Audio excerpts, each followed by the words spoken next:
Hello everyone, you're welcome to this news on Equinoxe television live from my headquarters in Cameroon's economic capital, Douala. I am Babli Jonathan. In our top stories in this edition of the 6 p.m. newscast, several persons are missing following an accident on River Nyong in the Nyong and Kele Division, Central Region of the Republic of Cameroon. They were in a boat crossing over that water body. Will be bringing to you details in this edition of the 6 p.m. newscast on Equinoxe television.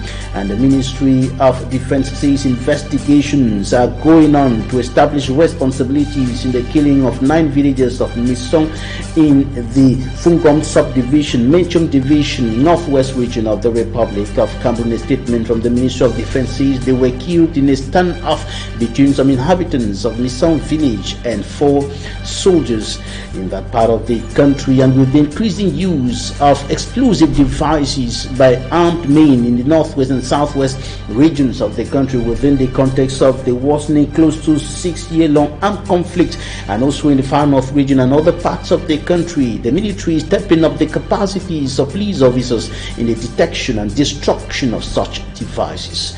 Those were our top stories.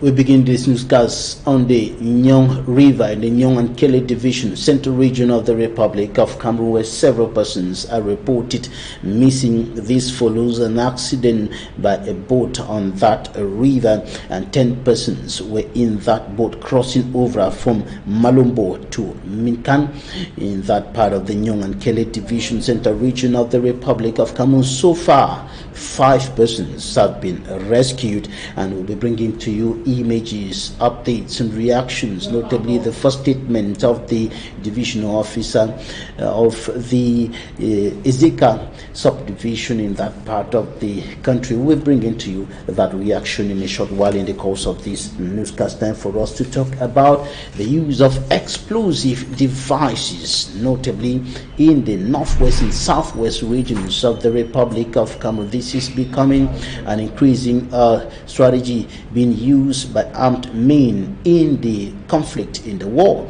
going on there for close to 6 years today.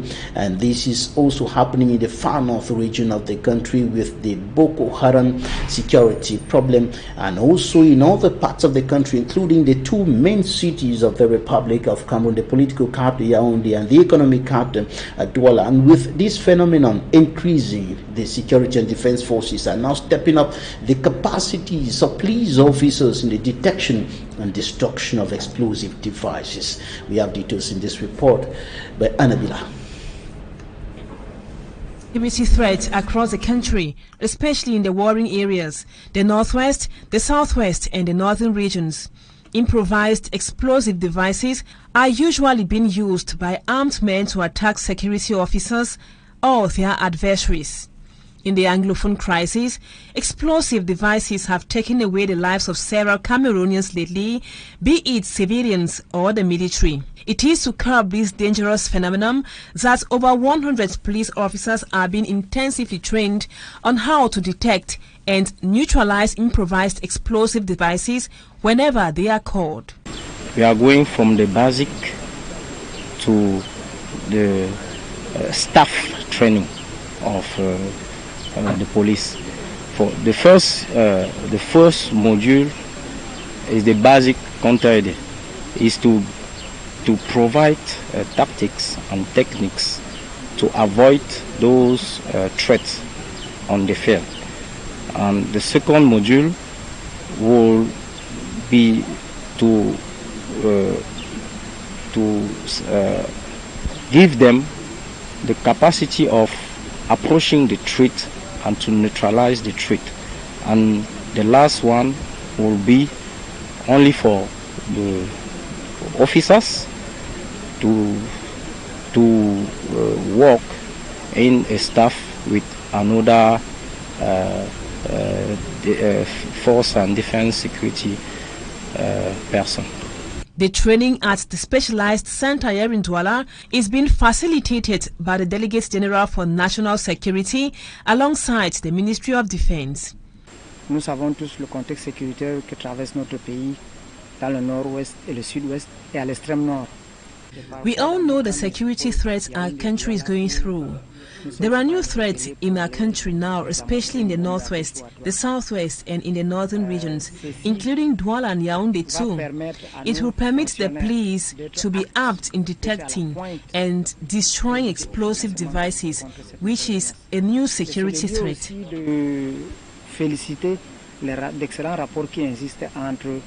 The police corps, according to officials, is plagued by several threats, but explosive devices seems to be the greatest. The 100 delegates will undertake the training here in Douala for close to 2 weeks.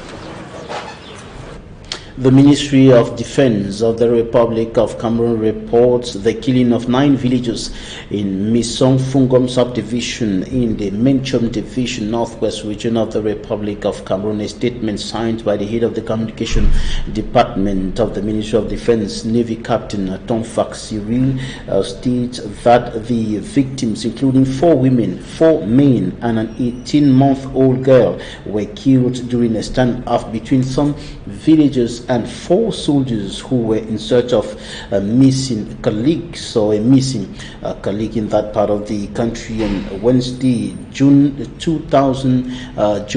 2021. That's when that incident occurred, and the soldiers are said to have been encountered or faced with stiff resistance from the village or the villagers, and this led to what is qualified as a hasty and disproportionate reaction of the soldiers in self-defense and in violation of the sacrosanct principle of precaution. The statement of the Ministry of Defense indicates that the Minister Delegate at the Presidency in charge of Defense, Joseph Betia Somo, regrets the incident and extends his condolences to the bereaved families. 1 person was injured and taken to hospital for medical attention. The 4 soldiers are now in detention at the Bamenda Gendarmerie Company while investigations to shed more light on the incident and establish responsibilities on cause. The dead victims have already been buried, and this is contained in a statement signed by the Army spokesperson, Colonel Atonfak Cyril. And the Anglophone crisis has been spilling over to parts of the west region of the Republic of Cameroon with sporadic attacks reportedly by armed persons coming from the northwest region of the Republic of Cameroon, one of the 2 English-speaking regions that have been in crisis for close to 6 years now. And of course, the administrative authorities of the west region at the head, Governor Awafon Augustine, are now devising strategies and looking at how to handle all these security issues coupled with other problems affecting the people in that part of the Republic of Cameroon. For me, Armstrong Sander has more. The meeting in Bafang in the Open Cap Division came on the heels of crossover attacks in the Menwa, Bambotos and the Nun divisions bordering the conflict-hit Anglophone Northwest and Southwest regions of Cameroon. The region above the impact of the Anglophone crisis is faced with several other challenges mirrored here by the governor, Awafon Augustine. We have the rise in the prices of goods, common goods, the COVID-19, you have youths who have taken upon themselves in rising against constituted authority, destruction, highway robberies, and you can name the rest. Conscious of these and others, like succession crisis, communal clashes and popular demonstrations witnessed in the Open Cam and Nun divisions, Governor Awafon Augustine revealed that a change in strategy is being considered. We are on the ground working with the forces of law and order and all the other stakeholders. We are determined to keep up to the challenges by sensitizing the population. Of course, we're going to revise our military and security strategies to be able to live up to expectations. He also used the occasion to frown at the low rates of execution of public investment projects in his region. They should accelerate and put all what it takes to have these various contracts published and let the contractors get into work. And of course, there should be a strict follow-up so that within the shortest possible time, we can catch up with the low execution rate and improve on it. The West Regional Security Coordination meeting also provided an opportunity for the mayor of the Bafang Council to decry the suspension of transactions on her council's bank account by the senior divisional officer for the Open Cam. And now back to the Nyong River in the Nyong and Kele Division, Central Region of the Republic of Cameroon, where several persons are still missing following the accident that occurred on that water body involving boat transporting 10 persons, and several persons are still missing as of now. About 5 persons have been rescued in that accident, and of course the boat was crossing over from Malombo to Minkan in the Makak subdivision in that part of the Central Region of the Republic of Cameroon. Now take a listen to the divisional officer of Makak, Isapa. Are faced with the problem of accidents in the Nyong River. This time around, 7 children have gone. 7 have gone to the river out of 12 that were crossing. We can also blame this issue on the human carelessness, because the person who was taking the children across the river is not somebody who is used to doing that. It wasn't his job. We have tried as much as possible to educate and sensitize the population not to use this the local canoes that they have, that they paddle with the hand, yet they don't want to understand. So we always have this problem. Now 7 children have gone because of carelessness, and this is all because the ferry is not working. The contractor that was supposed to repair the ferry has disappeared. We even hear that his contract has been suspended, or not suspended, completely cancelled. Yet we don't have a way out, because we are waiting on the Ministry of Public Works to come back and tell us what is supposed to be done on the Nyong River here at Malombo. We have so many accidents. We have had so many, and we are still having them. Now we have had 7 children. The population is not happy. The population is in deep crisis. I mean, the people are not happy, not at all. Not even 1 inch. It is a situation very pitiable. But what do we do? It's a pitiful situation.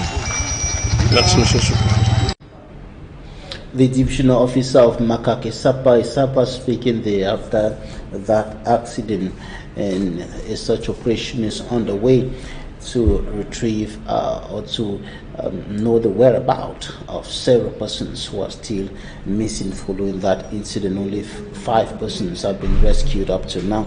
We'll be tracking that story and bringing to you updates as soon as we are informed. Thousands of liters of illicit fuel, dangerous drugs have been seized by security officials or custom officers in the Damawa region of the Republic of Cameroon, and the seizure has been going on and on again, but the illegal trade has continued and even prospering, not only in the Far North region but also in the northwest, in the southwest, and other parts of the Republic of Cameroon. It is with Sumanji Gangebre.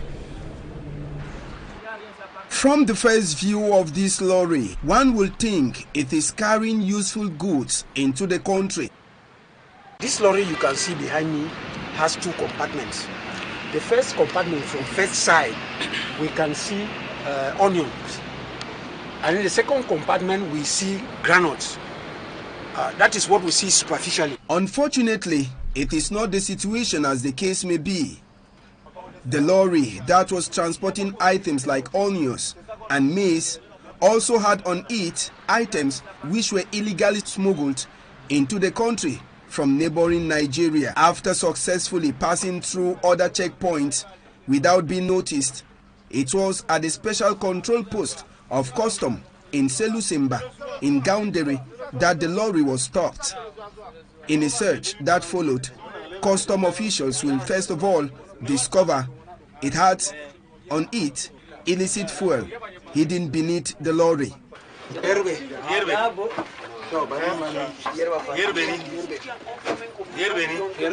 When the gallons containing the fuel were removed, it was about 200 liters that were being transported. Apart from the fuel, custom officials also discovered that inside the bags of onion, groundnut, and maize, the vehicle was carrying, there were phones and other hard drugs like tramadol hidden inside.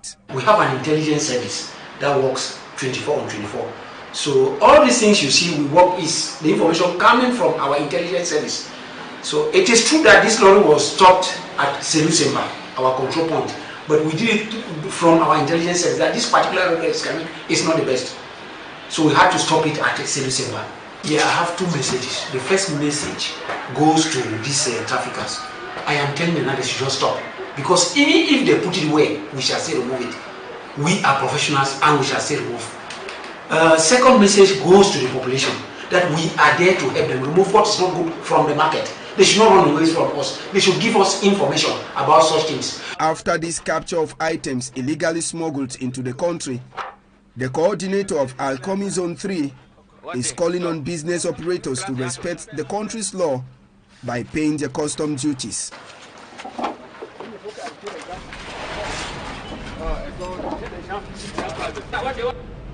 Earlier, we heard the divisional officer of Makak in the Nyong and Kelly division talking about the breakdown of a ferry that normally transports people across the Nyong River, resulting to an accident that has left several persons still missing. Now, it is practically the same situation at the level of the Mbam River, still in the central region of the Republic, and circulation across the Mbam River in that part of the central region stopped for several hours after a lorry got stuck up in the river as it descended from the ferry. And we have details of this report with Usman Chikangebre. It was a difficult day for road users who wished to cross over to Ngoro subdivision from Bafia division of the Central region. The only means for the free transportation of people, goods and vehicles is by the use of a ferry. Unfortunately, many users were blocked after a heavy-duty lorry was trapped in River Mbam as it was about to cross over to Bafia subdivision.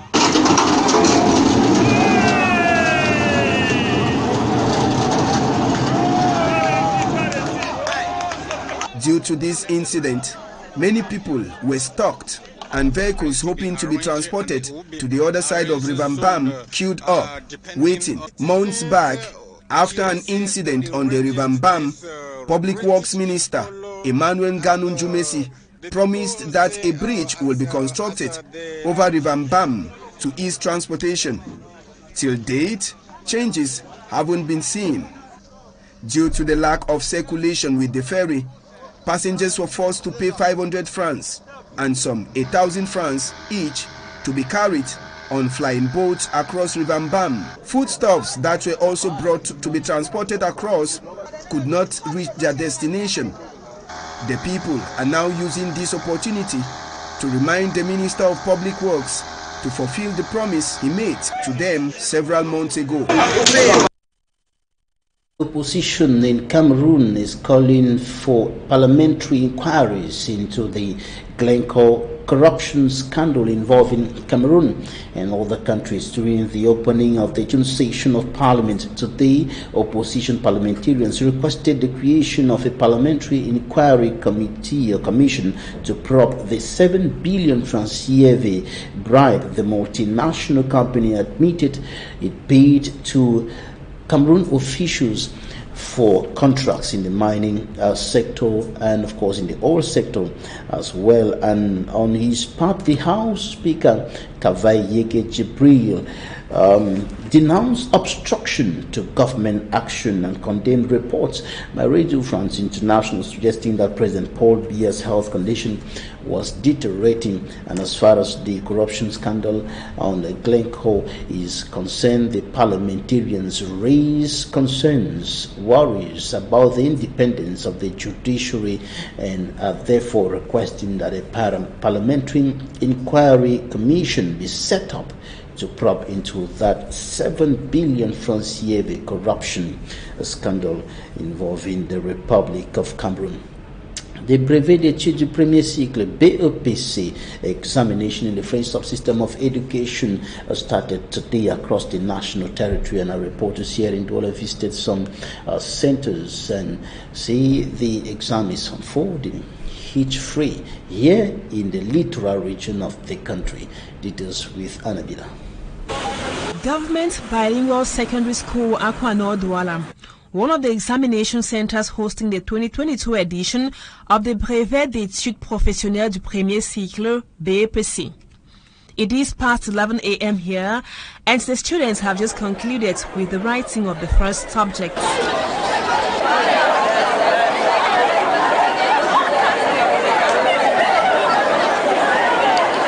Of the almost 1,000 students registered to write the BEPC at Lycée d'Equinoxe Accommodation Center, 5 absences were recorded.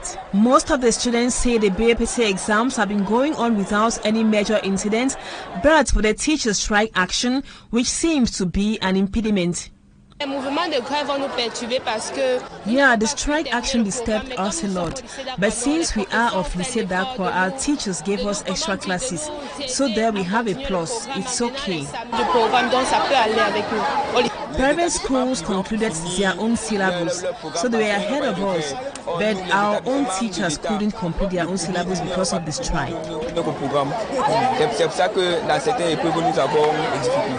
The authorities as well share the same view.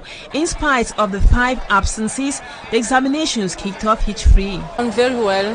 We already had études de tests, correction orthographique, and informatique théorique. Those 3 subjects already have been passed. No problem so far. COVID-19 must be kept at bay in all examination centers, reason for which running taps are made available and students must have their face masks on.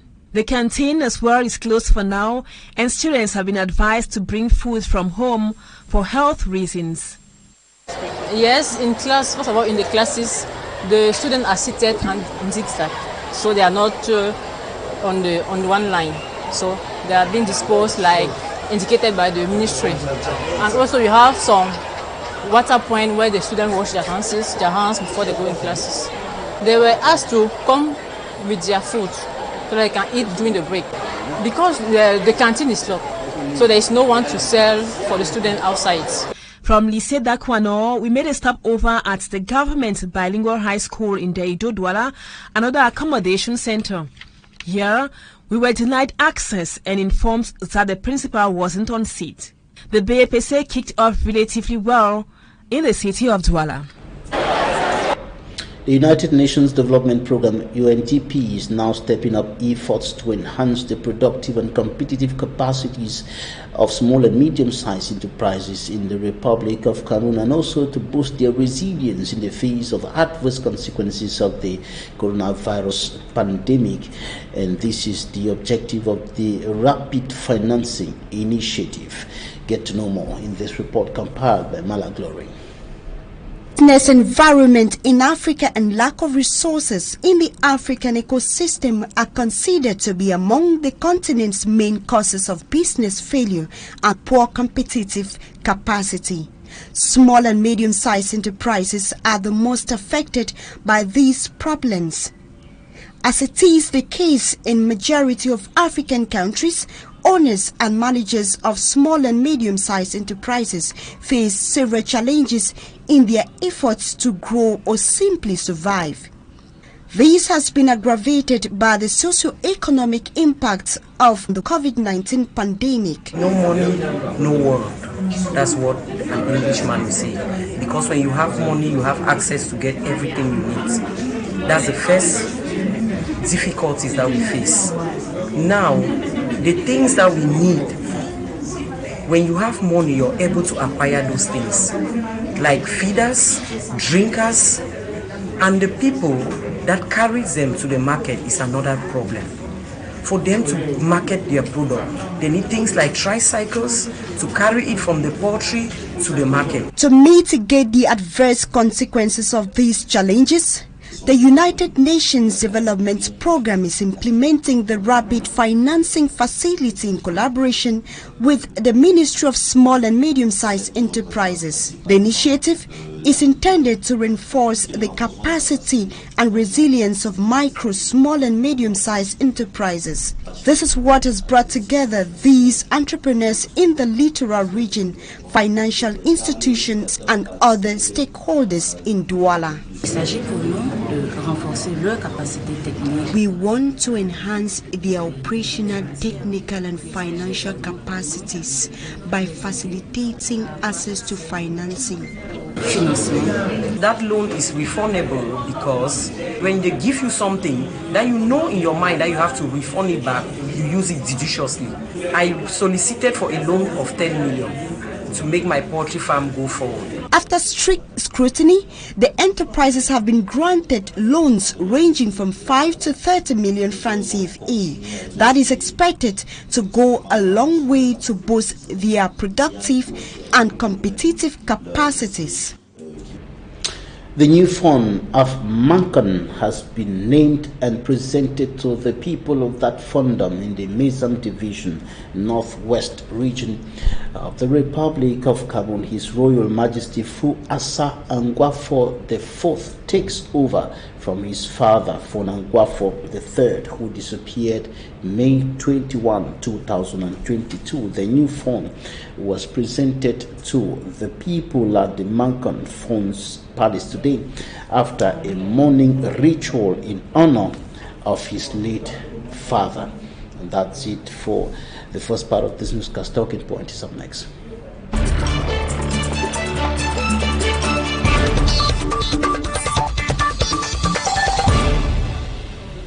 Thank you, dear viewers, for joining us in Talking Point. Our guest today is Lemnu Alban William Vanier. He is the Uri Divisional Delegate of Environment, Protection of Nature and Sustainable Development. He is an industrial techniques engineer.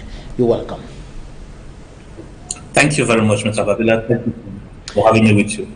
We are going to be talking about issues concerning our environment, concerning the environment on this day consecrated to the environment. Now, what are the major threats to the environment, particularly in Cameroon's economic capital, Douala, which is part of your area of competence, the Uri Division? Thank you very much for giving me this opportunity to express myself in this. The major challenges that we're facing presently are at least threefold. They are actually emergencies. We have, first of all, the climate that is heating up too fast for us to get adapted, or even for the nature to get adapted to it. We have the issue of habitat loss, and with that, the loss of many species that are disappearing day after day. And then we have the pollution issues that are poisoning the air, the water, and even the soil. These are the three major challenges we are facing, particularly in Douala and the rest of Cameroon and the world at large. In the town of Douala, let's talk a little bit about human activity, notably the aspect of indiscriminate waste disposal.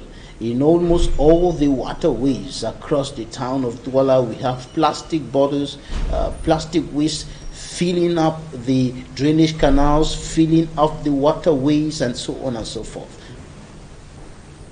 Yes, actually, just like you rightly say, that is an issue of poor waste management, which we're facing, particularly in Douala, because as you well know, Douala is the industrial hub of the country. But apart from that, we have a town that is the most populated town in Cameroon. That is Douala, and with that, there is a lot of poor waste management that is being observed, and a lot of littering and indiscriminate waste management that you're talking of, and a lot of bottles and, like you said, that are being littered even at random everywhere. And what you see in the rivers is a result of all these bottles that everybody litters either out of his car, throwing the bottle away from the car, throwing it around your front door. The rain simply comes and gathers it all for you into the various rivers on their way to the sea, which is just some few meters away. And because of that, the seas are getting more. That is, the Vuri, which is an estuary town, the Douala, which is an estuary town, is getting more and more of this plastic. And what we are seeing in those rivers, an eye-opener or an indicator of exactly how much of this waste is going into this Vuri and into the sea. How serious is this particular threat, and what are the possible manifestations as far as the consequences of this poor waste disposal and management is concerned on the environment, on the climate, on our environment? The first consequence is already the fact that we are having our rivers, which are aquatic ecosystems, that are being damaged. Basically, when you move around Douala, you really don't see any river that you can really go there for any activity in terms of leisure, apart from just moving around it with a canoe, with a boat. Secondly, more and more we are getting this plastic back into our bodies, because as you all well know, these are consumed either willingly or unwillingly by the aquatic animals, for example, that confuse these plastics with food. And either in the aquatic environment or in the terrestrial ecosystem, this is the same phenomenon. And in the terrestrial ecosystem, that is on land, we are having a situation where most of the soil, nowhere in Cameroon will you do any agriculture, again, particularly in Vuri and in Douala in particular, without digging the floor, without seeing a plastic. Many people have testified that digging a borehole or a well was found plastic as deep as 6 meters, and this is a sign of exactly what we're noticing. And more agriculture is no more doing very well, because most of the things you plant go and meet this plastic, and plastic is impermeable, it doesn't allow water to go into it. Most of the cattle, when they eat this plastic, and they eat of them, particularly in the northern part of the region where you don't have this green grass that we have down here, they eat what they find, and what they find is plastics. These plastics, single-use plastics, which are confused for food, and they consume and they die. And these are other challenges that we're having now. And most of the effective to what we have noticed with this plastic is the fact that it pollutes the sea, and most of the fishes that you eat, the roasted fishes that you sit and eat, are contaminated with it, and it gets accumulated into our bodies, and we are changing more and more in our constituents because of these plastics that we consume indirectly through the products. And that definitely represents a serious threat to human health. Now, about the destruction of the mangrove, we have areas like the Bois de Senche neighborhood where a lot has been destroyed there. Yes, actually, in the Bois de Senche, we have I'll call the Bois de Senche a time bomb, because this is a place where you just see everything happening there, and poor habitation, because people build in marshy areas, and a lot of destruction of mangroves going there, and a lot of sludge is being deposited there, and so many things happening in a place where really it can't even sustain life. And more the areas that you used to notice which had mangroves are totally disappearing in Douala, in the Vuri estuary, and because of that, we will soon, and I think the fishermen are noticing this more and more, they have to go very far each year, further and further, to get the fish that you find on your table. And this contributed increasing the cost of living, because when you have to go very far to get it, you have to sell it more expensively. And apart from that, we equally have all the soil pollution that is just there, and with these humid areas which are protected, they are being destroyed more and more because of poor dumping of this waste in this area. And this is definitely, or these are problems that are witnessed almost across the board, across the national territory, in the different regions of the country. We have these problems, including others like farming activities that are unfriendly to the environment, bush burning and all the rest. Exactly. We can name more. Actually, you have this.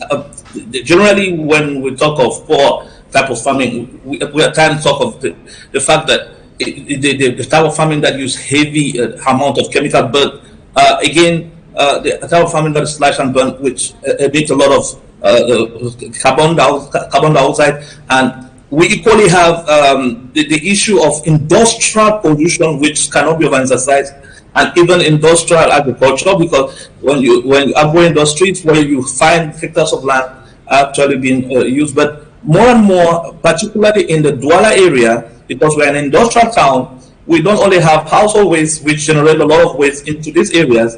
There's a huge quantity of untreated industrial waste that is basically being pumped into the environment every day.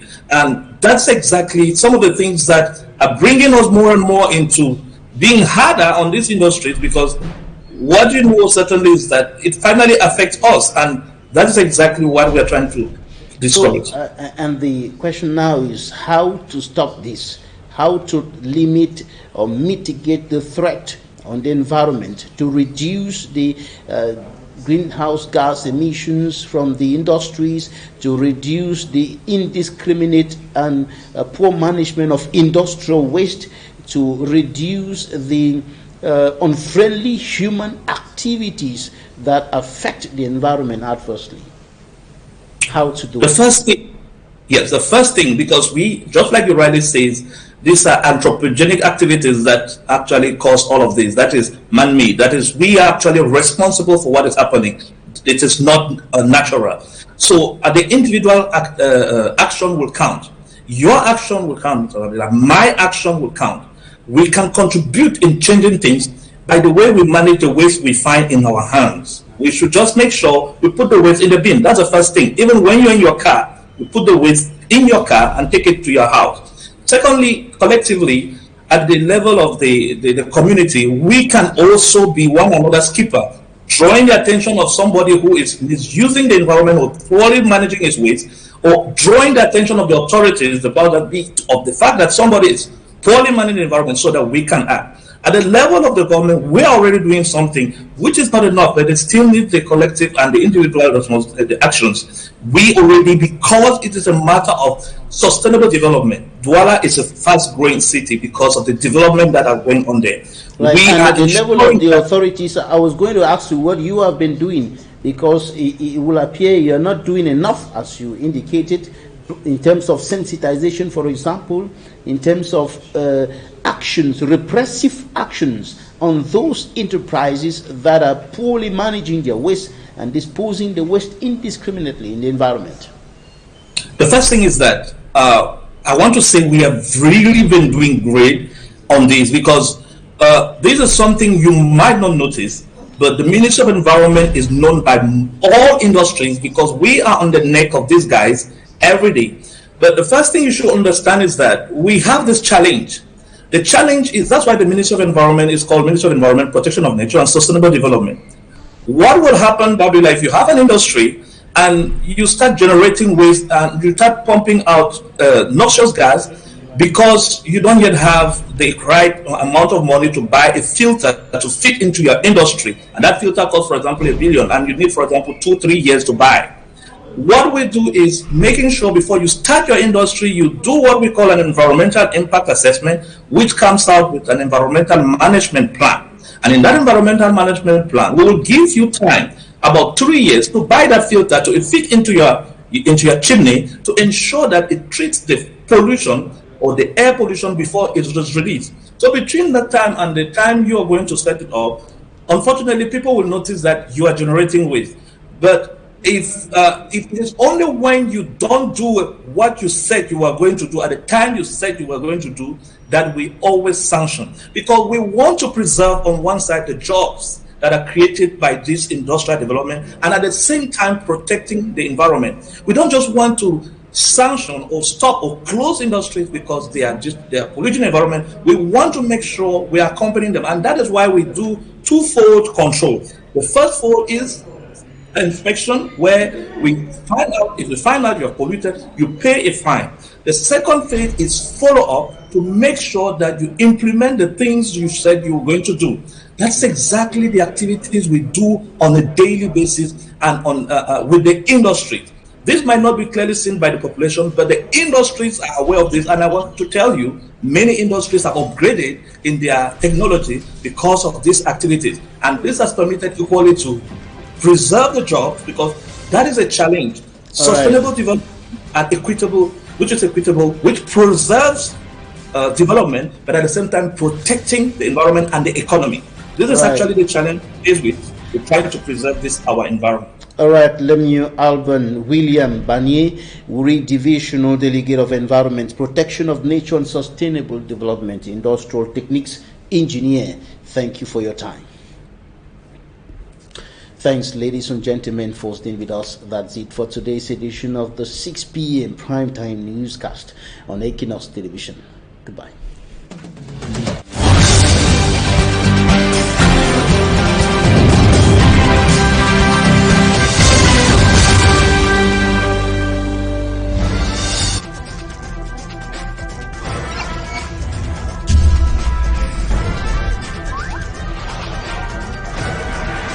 Equinoxe Télévision, au-delà de l'image, nous rendons compte.